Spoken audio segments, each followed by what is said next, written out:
हाँ, तो आज यूपी टेट के लिए एक नई सीरीज़ लेके आए हैं 30 क्वेश्चंस की।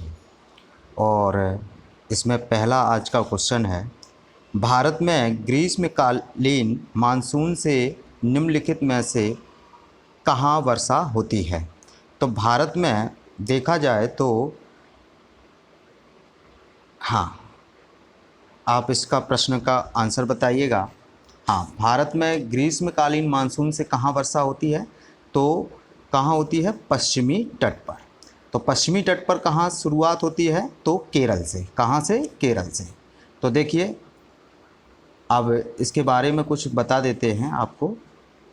भारत में ग्रीष्मकालीन मानसून से संपूर्ण भारत में वर्षा होती है, जबकि लौटते मानसून से कहाँ कहाँ वर्षा होती है, आंध्र प्रदेश, तमिलनाडु और केरल में वर्षा होती है। चलिए अगला प्रश्न। अगला प्रश्न क्या है, एक बार आप देख लीजिए अगला प्रश्न। हाँ, तो अगले प्रश्न ये रहा आपकी स्क्रीन पर। भारत में कपास का सबसे बड़ा उत्पादक राज्य है कौन सा है। तो भारत में सबसे बड़ा कपास का उत्पादक राज्य कौन सा है, तो गुजरात है। आपका कौन सा है, गुजरात। तो गुजरात जो है भारत में सबसे बड़ा उत्पादक राज्य है। तो दूसरा राज्य कौन सा है, तो दूसरा राज्य है महाराष्ट्र, उसके बाद फिर तेलंगाना। तो आपके ये 3 राज्य दिए गए हैं। देखिए, गुजरात देश में कपास का सबसे बड़ा उत्पादक राज्य है और वर्ष 2015-16 में कपास के 3 सबसे बड़े उत्पादक राज्य थे। कौन कौन से, तो मिलियन गांठों का यहाँ उत्पादन दर्शाया गया है। गुजरात आपका है 9.7, ये गुजरात का दिया गया है, महाराष्ट्र का दिया गया और तेलंगाना का दिया गया है। अब अगला प्रश्न। अगला प्रश्न क्या है, देखिएगा स्क्रीन पर। हाँ, निम्नलिखित में से कौन सा राख का कारण है। तो आप इसका सवाल का प्रश्न का जो है उत्तर आप देंगे। चलिए अब इसको बताते हैं। तो राख का कारण कौन सा है, तो जल विद्युत ऊर्जा, इसमें राख उत्पन्न नहीं होती है। तो राख का कारण का मतलब क्या है कि जिसके दहन से राख उत्पन्न होती है। तो नाभिकीय ऊर्जा में भी नहीं होती है, ठीक है, और ना ही ज्वारीय ऊर्जा में होती है और ना ही जल विद्युत ऊर्जा में। तो सही ऑप्शन कौन सा होगा, कोयला दहन ऊर्जा केंद्र, ठीक है, इसी में राख का कारण है। इसका देखेंगे, कोयला दहन ऊर्जा केंद्र राख का कारण है। अगला प्रश्न। अगला प्रश्न कौन है, अलकनंदा नदी के तट पर कौन सा शहर स्थित है। तो देखिए, आपको पता है इलाहाबाद आपका जो है किसके, गंगा नदी के तट पर स्थित है। लखनऊ गोमती नदी, और जो आपकी अयोध्या है वो सरयू नदी के किनारे। तो यहाँ पर आपका ऑप्शन कौन है, बद्रीनाथ। तो बद्रीनाथ जो है अलकनंदा नदी के तट के पर स्थित है। चलिए आगे देखिए अगला प्रश्न। अगला प्रश्न कौन सा है, हाँ, अलकनंदा नदी के तट पर बद्रीनाथ शहर स्थित है। यह नदी कर्णप्रयाग से निकलती है। कहाँ से निकलती है, कर्णप्रयाग से। और यह नदी उत्तराखंड के चमोली, रुद्रप्रयाग, पौड़ी गढ़वाल जिले में बहती है। इसकी मुख्य धारा सहायक नदी सरस्वती, धौली गंगा, पिंडारो, मंदाकिनी है, ठीक है। आपको एक बात बता दें कि अलकनंदा और भागीरथी को जो मिलकर नदी बनती है उसी को क्या कहते हैं, गंगा, गंगा नदी, ठीक है। अगला प्रश्न। भारत में उत्तरी मैदान 3 प्रमुख नदी प्रणालियों से बने हैं, जो सिंधु, गंगा और ब्रैकेट्स में ये जो आपका खाली स्थान दिया गया है यहाँ कौन, तो उत्तर में आपकी 3 ही प्रमुख नदियाँ हैं। कौन कौन सी, एक आपकी है गंगा, दूसरी आपकी है सिंधु और तीसरी है ब्रह्मपुत्र। तो ब्रह्मपुत्र नदी यहाँ पर ऑप्शन क्या होगा, ब्रह्मपुत्र नदी। अगला प्रश्न, हाँ इसमें कुछ दिया है, भारत में उत्तरी मैदान 3 प्रमुख नदियों प्रणालियों से बने हैं, जो सिंधु, गंगा और ब्रह्मपुत्र हैं। अच्छा, इसका विस्तार लगभग 2300 किलोमीटर है। इसकी चौड़ाई 150 से 300 किलोमीटर है। यह मैदान, हाँ आपके लिए एक और प्रश्न का आंसर, यह मैदान को क्या कहलाता है, जलोढ़ अवसादों से निर्मित है, ठीक है। ये आपके लिए एक और प्रश्न का आंसर मिला। अगला प्रश्न, चंबल नदी के तट पर कौन सा शहर स्थित है। तो चंबल नदी के तट पर कौन सा शहर, अब आपको बता दें कि चंबल नदी आपका उद्गम स्थल कहाँ है, तो उद्गम स्थल है इंदौर के पास से, उद्गम स्थल होता है मध्य प्रदेश से। और फिर बहते हुए राजस्थान, और राजस्थान से उत्तर प्रदेश, और उत्तर प्रदेश में ये इटावा के पास भरे स्थान पर यमुना नदी में मिल जाती है।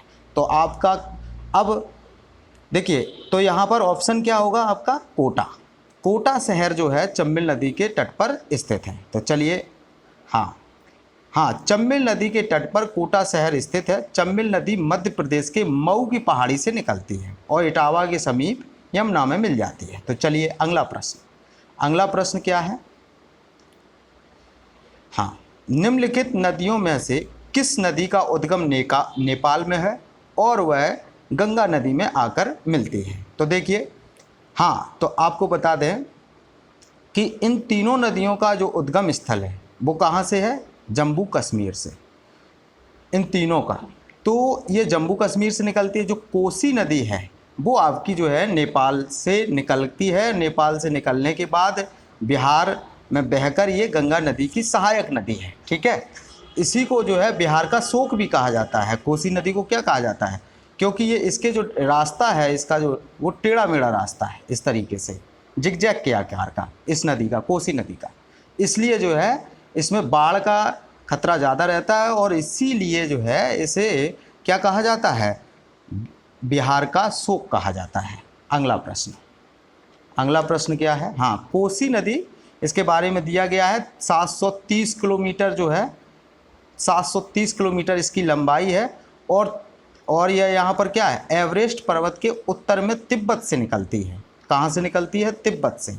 और प्रायः मार्ग बदलते रहने के कारण इसे बिहार का शोक कहा जाता है। ठीक है, अगला प्रश्न क्या है? हाँ, निम्नलिखित में से कौन सी नदी को सांगपो भी कहा जाता है? ये हम एक बार बता चुके हैं आपको, फिर एक बार बता दें कि तिब्बत में ब्रह्मपुत्र नदी का नाम यार्लिंग जम्बो या सांगपो नदी के नाम से जाना जाता है। किस नाम से? सांगपो नदी के नाम से। अगला प्रश्न, हाँ, ये दिया गया है इसका। ठीक है, हाँ, बांग्लादेश में क्या कहा जाता है? बांग्लादेश में ब्रह्मपुत्र नदी को जमुना कहा जाता है। क्या कहा जाता है? जमुना। गंगा और ब्रह्मपुत्र नदी जब आपस में मिल जाती है तो इसे क्या कहते हैं? मेघना। अब आपके लिए एक प्रश्न है कि गंगा नदी को बांग्लादेश में क्या कहा जाता है? तो इसका आंसर आप कमेंट्स में ज़रूर लिखें। अगला प्रश्न, मृतोपजीवी किस पर निर्भर करते हैं? मृतोपजीवी किस पर निर्भर करते हैं? तो इसका बिल्कुल सिंपल सा आंसर है मृत और क्षय सामग्रियों पर। मृत और क्षय सामग्रियों पर निर्भर करते हैं मृतोपजीवी। अच्छा, यहाँ पर हाँ, मृतोपजीवी मृत और क्षय सामग्रियों पर निर्भर, ये सामग्रियों को गैस और पोषक तत्वों में बदल देते हैं। किसमें? गैसों और पोषक तत्वों में बदल देते हैं। ठीक है, अगला प्रश्न क्या है? वातावरण में पोषक पदार्थों को पुनर्चक्रण में सहायक सुनिश्चित सूक्ष्म जीवों को किस रूप में परिभाषित किया जाता है? तो सूक्ष्म जीवों को किस रूप में परिभाषित किया जाता है? तो अपघटक के रूप में। किसके रूप में? अपघटक के रूप में सूक्ष्म जीवों को परिभाषित किया जाता है। तो देखिएगा, हाँ, अपघटक वे सूक्ष्म जीव हैं जो मृत पदार्थों को अपघटित कर गैस तथा पोषक पदार्थों में बदल देते हैं। ये आपके लिए बहुत सिंपल सी डेफिनेशन है। ठीक है, इसी को क्या कहते हैं? पुनःचक्रण की जैविक प्रक्रिया कहते हैं। ठीक है, तो अगला प्रश्न क्या है? हाँ, डाइजेस्टेज एंजाइम का स्रोत है। डाइजेस्टेज एंजाइम का स्रोत क्या है? तो ये लार ग्रंथियाँ, ये लार में पाया जाने वाला एक एंजाइम्स होता है अच्छा, भोजन का पाचन सबसे पहले कहाँ से शुरू होता है? तो मुख से ही शुरू हो जाता है। लार में जो एंजाइम्स होते हैं वो भोजन का पाचन शुरू कर देते हैं। सबसे पहले क्या होता है? भोजन की क्या बनती है? मुख में लुगदी बनती है। अच्छा, आगे, हाँ, तो इसमें हाँ क्या दिया गया? डाइजेस्टेज एंजाइम स्टार्च को माल्टोज शर्करा में बदलता है। ठीक है, सर्वप्रथम इसी एंजाइम की खोज हुई थी। चलिए अगला देखिए प्रश्न, स्वतंत्र भारत की पहली महिला राज्यपाल कौन थी? तो स्वतंत्र भारत की पहली महिला राज्यपाल कौन थी? तो सरोजनी नायडू। तो सरोजनी नायडू कहाँ की राज्यपाल थी? तो ये संयुक्त प्रांत की, जिसे आज उत्तर प्रदेश बोला जाता है, ये संयुक्त प्रांत की पहली महिला राज्यपाल थी। अच्छा, सरोजनी नायडू जो थी सर्वप्रथम में ये सन 1925 ईस्वी में, सन 1925 1925 ईस्वी में ये भारतीय राष्ट्रीय कांग्रेस की क्या बनी थी? अध्यक्ष। उसके बाद सन 1947 से 1949 तक ये संयुक्त प्रांत की क्या रही? राज्यपाल। इनको जो है कोकला भी कहा जाता है, भारत की क्या कहा जाता है? कोकला। चलिए अगला प्रश्न। हाँ, इनके बारे में कुछ दिया गया है। हाँ देखिएगा, सरोजनी नायडू स्वतंत्र भारत की प्रथम महिला राज्यपाल उत्तर प्रदेश की बनी थी। ठीक है। अब 1925 में ये भारतीय राष्ट्रीय कांग्रेस की अध्यक्ष भी रही। इनकी प्रसिद्ध रचनाएं कौन कौन सी थी? गोल्डन श्रोथोल्ट, ब्रोकन विंग तथा वर्ल्ड ऑफ टाइम। ठीक है। सुचेता कृपलानी के बारे में दिया गया, उत्तर प्रदेश की ये मुख्यमंत्री पहली और भारत की भी पहली महिला मुख्यमंत्री बनी थी। ठीक है। विजय लक्ष्मी पंडित, जो पंडित जवाहरलाल नेहरू की बहन थी, उन्हें जो है संयुक्त 1953 में संयुक्त राष्ट्र महासभा का अध्यक्ष बनाया गया था। ठीक है। वो भी प्रथम महिला थी। और इंदिरा गांधी भारत की प्रथम महिला कौन थी? प्रधानमंत्री थी। ठीक है। अगला प्रश्न, इंदिरा गांधी, एक हम आपके लिए प्रश्न छोड़ रहे हैं यहाँ पर कि इंदिरा गांधी प्रधानमंत्री कब बनी थी भारत की? तो चलिए ये कमेंट्स में आप उत्तर देना। चलिए अगला प्रश्न है मेरे पास। नेक्स्ट, संविधान में किस पर महाभियोग चलाने का कोई प्रावधान नहीं है? तो किस पर नहीं है? देखिए, संविधान में भारत के मुख्य न्यायमूर्ति पर भी प्रावधान है महाभियोग चलाने का। भारत के उच्च न्यायालय का मुख्य न्यायमूर्ति पर भी प्रावधान है महाभियोग चलाने का। हाँ, भारत के राष्ट्रपति पर भी है। संविधान के किस आर्टिकल्स के तहत? तो 61 के तहत। ठीक है। अच्छा, महाभियोग चलाने का प्रावधान जो है किस पर नहीं है? तो किस पर नहीं है? तो सिर्फ नहीं है तो राज्यपाल पर। किस पर नहीं है? राज्यपाल पर। राज्यपाल की नियुक्ति कौन करता है? राष्ट्रपति करता है। और राष्ट्रपति जब करता है राज्यपाल की नियुक्ति, तो क्या होता है कि राष्ट्रपति राज्यपाल की नियुक्ति करता है, कितने समय के लिए करता है? 5 साल के लिए। अच्छा, संविधान के किस अनुच्छेद में राज्यपाल का पद है वर्णित है? तो 153 में। अच्छा, एक और प्रश्न यहाँ से बनता है कि कितने समय तक संविधान में जो है राज्यपाल के लिए, अच्छा एक प्रश्न बन रहा है यहाँ से कि राज्यपाल के लिए एक मंत्रिपरिषद होगा राज्य में, ये किस आर्टिकल में कहा गया है? तो ये इस आर्टिकल नंबर 163 में। ठीक है। चलिए, हाँ तो आगे देखिएगा अगला प्रश्न। हाँ, इसके बारे में दिया है, क्रमशः अनुच्छेद 61, 124(4) और 217 के तहत किसको हटाया जा सकता है? तो आपके जो है भारत के मुख्य न्यायमूर्ति को अनुच्छेद 61 के तहत जो हटाया जा सकता है वो किसको? राष्ट्रपति को। 124(4) के तहत किसको हटाया जा सकता है? भारत के मुख्य न्यायमूर्ति को। और उच्च न्यायालय के मुख्य न्यायमूर्ति को किसके तहत? 217 के तहत हटाया जा सकता है। ठीक है।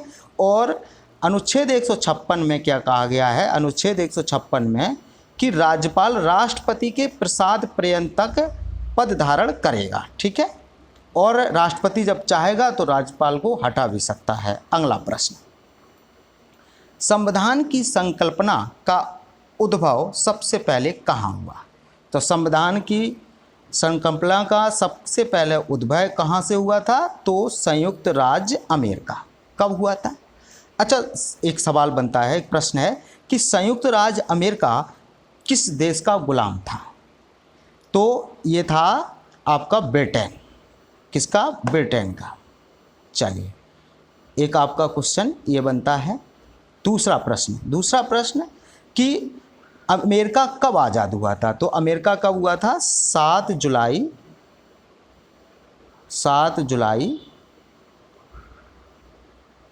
1776 ईस्वी में। ठीक है। अमेरिका जो है आज़ाद हो गया था। सबसे पहले अमेरिका ही आज़ाद हुआ था। अच्छा, इसके बाद हाँ ये दिया गया है, किसी देश का संविधान उसकी राजनीतिक व्यवस्था को वह बुनियादी संरचना तैयार करता है। ठीक है। हाँ, लिखित पुष्टि कब की गई थी? 21 जून सन 1788 को की गई थी। ठीक है। हाँ, अमेरिका के संविधान में मात्र कितने आर्टिकल्स हैं? 7 आर्टिकल्स हैं। सबसे छोटा संविधान इसी देश का बोला जाता है, जो लिखित संविधान है। हाँ, अगला प्रश्न, भारत की वास्तविक कार्यपालिका शक्तियों का प्रयोग किसके द्वारा किया जाता है? तो हाँ, किसके द्वारा? तो मुख्यमंत्री के द्वारा। लेकिन भारत की वास्तविक कार्यपालिका का जो सर्वोच्च अधिकारी होता है वो कौन होता है? तो राज्यपाल। कौन होता है? राज्यपाल। सर्वोच्च अधिकारी कौन सा होता है? राज्यपाल।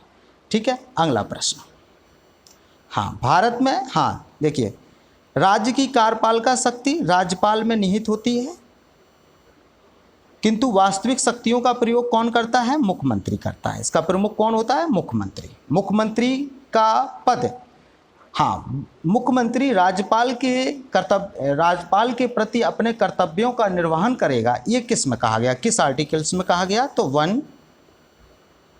167 में। हाँ, एक और प्रश्न है कि जो भारत का महान्यायवादी होता है, ये संविधान के किस अनुच्छेद के तहत भारत का महान्यायवादी होता है? ये आप जो है कमेंट्स में हमें बताएंगे। चलिए अगला प्रश्न,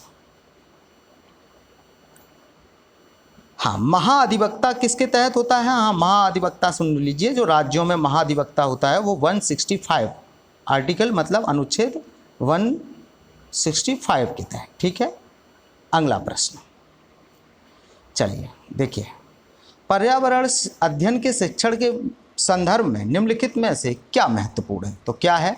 देखिए, तो हाँ, आपका अगला प्रश्न है, तो हाँ, विषय वस्तु का चयन सामाजिक परिप्रेक्ष्य में होना चाहिए। ठीक है, अगला, भिन्न भिन्न विषयों का एकीकरण होना चाहिए, ये भी ठीक है। पाठ्यक्रम द्वारा छात्रों के सामाजिक, भावनात्मक तथा आध्यात्मिक पक्षों का विकास पर बल दिया जाना चाहिए, ये भी सही है। उपरोक्त सभी, तो इसमें क्या है? उपरोक्त सभी। अगला प्रश्न,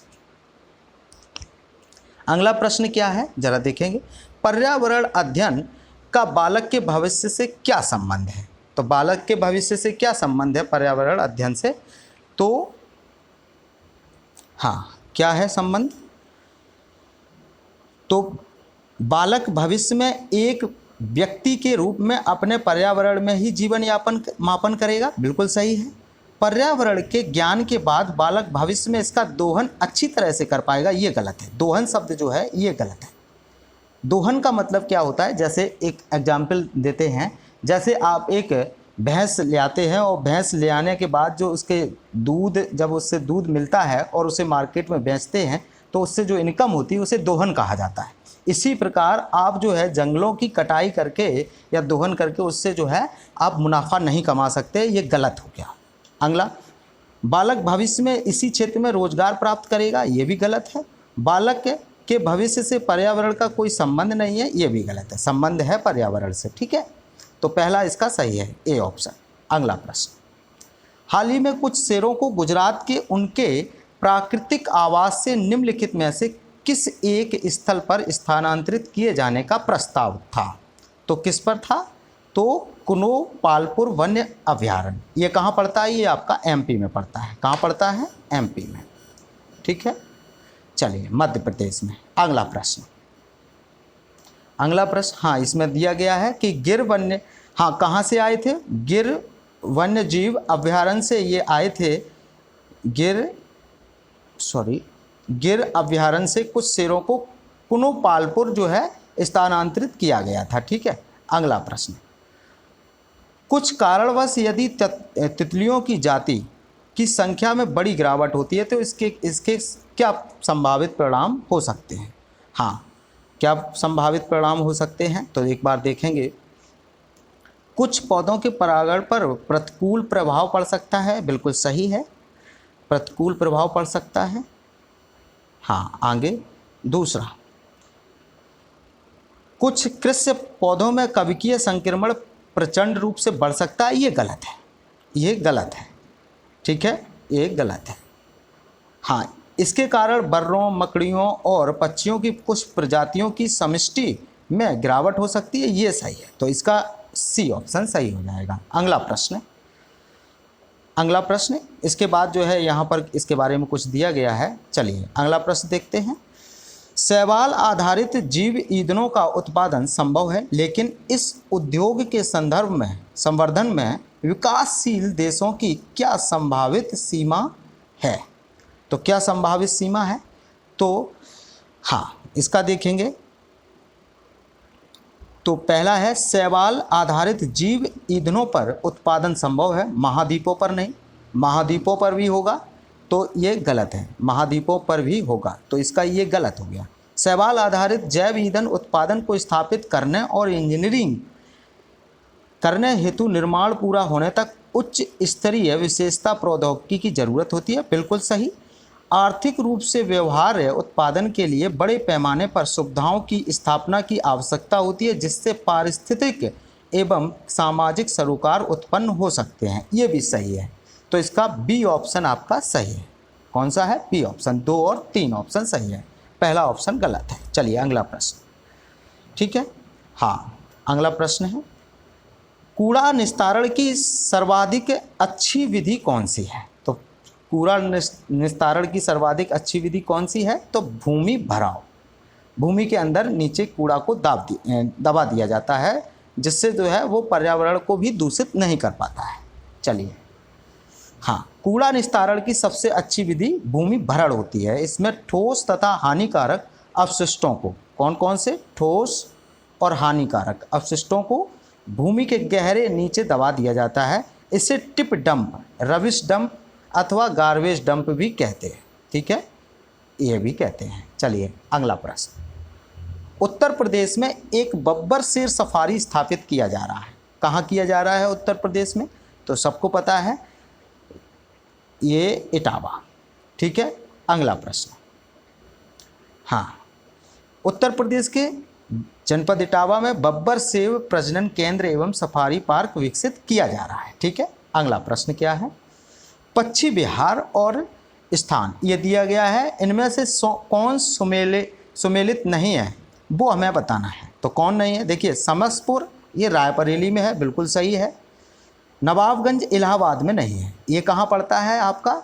तो ये पड़ता है उन्नाव डिस्ट्रिक्ट में। नवाबगंज कहाँ पड़ता है? उन्नाव में। तो ये इलाहाबाद आपका गलत है। लखनऊ और कानपुर मार्ग पर उन्नाव पड़ता है, वहीं ये नवाबगंज पड़ता है, ठीक है, पश्चिम बिहार, ठीक है। बखरा संत कबीर नगर में है, सांडी जो है हरदोई में है। चलिए अगला देखिए, तो इसका बी ऑप्शन आपका सही हो जाएगा, यही सुनिर्मित नहीं है। चलिए अगला, हाँ ये दिया भी गया है। आगे देखिए, दुधवा राष्ट्रीय उद्यान किस जनपद में स्थित है? तो दुधवा राष्ट्रीय उद्यान जो है कहाँ पर स्थित है? लखीमपुर। लखीमपुर खीरी जिला उत्तर प्रदेश का सबसे बड़ा जिला है। दूसरी बात, ये नेपाल की सीमा से भी स्पर्श करता है, नेपाल की सीमा से लगता है, ठीक है। तो अंतर्राष्ट्रीय सीमा बनती है लखीमपुर खीरी में। चलिए किससे? नेपाल के साथ। अगला प्रश्न, हाँ, यह जिला कितने क्षेत्र में फैला हुआ है? 490 वर्ग किलोमीटर में। ये आपसे जो है प्रश्न में पूछ सकता है। हाँ, उद्यान प्रोजेक्ट टाइगर रिजर्व का भी भाग है, ठीक है। अगला प्रश्न क्या है? उत्तर प्रदेश में खरीफ फसल की बुवाई कब होती है? तो उत्तर प्रदेश में खरीफ फसल की बुवाई कब होती है? जून और जुलाई में। रबी की कब होती है? जनवरी और फरवरी में। अक्टूबर और यहाँ रबी की फसल जो है जनवरी फरवरी के दौरान होती है। जून जुलाई में जो है खरीफ की। जायद की फसलें जो होती हैं वो कब होती हैं? अप्रैल और मई के दौरान, ठीक है। अगला प्रश्न, ठीक है, जून जुलाई के दौरान खरीफ की फसल बोई जाती है। हाँ, केंद्रीय ग्लास एवं सिरेमिक अनुसंधान संस्थान स्थित है। तो कहाँ स्थित है? तो ये खुर्जा में स्थित है। कहाँ पर? खुर्जा में। चलिए अगला प्रश्न, हाँ, खुर्जा देखिए, खुर्जा उत्तर प्रदेश के बुलंदशहर जिले में स्थित एक कस्बा है, ठीक है। यहाँ केंद्रीय ग्लास एवं सिरेमिक अनुसंधान संस्थान कोलकाता द्वारा एक केंद्र की स्थापना 1981 में उत्तर प्रदेश के नियमित वित्तीय समर्थन देने के राजी पर किया गया था, ठीक है। अगला प्रश्न क्या है? वर्तमान में उत्तर प्रदेश में वन क्षेत्र हैं, कितने भाग पर वन क्षेत्र है? तो उत्तर प्रदेश के कुल भूभाग के 15% भाग पर क्या है, वन क्षेत्र है। ठीक है, चलिए अब हाँ अगला प्रश्न, हाँ इसके बारे में, ये एक आंकड़ा दिया गया था। हाँ, उत्तर प्रदेश का जो भौगोलिक क्षेत्रफल है यहाँ पर 2,40,928 वर्ग किलोमीटर। ठीक है, जिसमें जो है हाँ, जिसमें क्या कहा गया है, 14,461 वर्ग किलोमीटर जो भूमि है उस पर वन क्षेत्र है। ठीक है, और 16,582 वर्ग किलोमीटर जो है वन क्षेत्र है आपका। ठीक है, अगला अब आगे देखिएगा, तो ये एक आंकड़ा दिया गया था जो हमने आपको बताया। चलिए अगला, हाँ तो आज हमारी प्रश्नों की सीरीज यहीं समाप्त होती है। अब कल जो है आपसे एक नई उम्मीद के साथ फिर मुलाकात होगी। अब एक बात और बता दें कि आप चैनल को सब्सक्राइब ज़रूर कर लें, जिससे जब हम नई वीडियो डालें तो आपके पास नोटिफिकेशन आ जाए। दूसरा, इसको शेयर भी करें और शेयर करने के बाद लाइक भी कर दें। Thank you.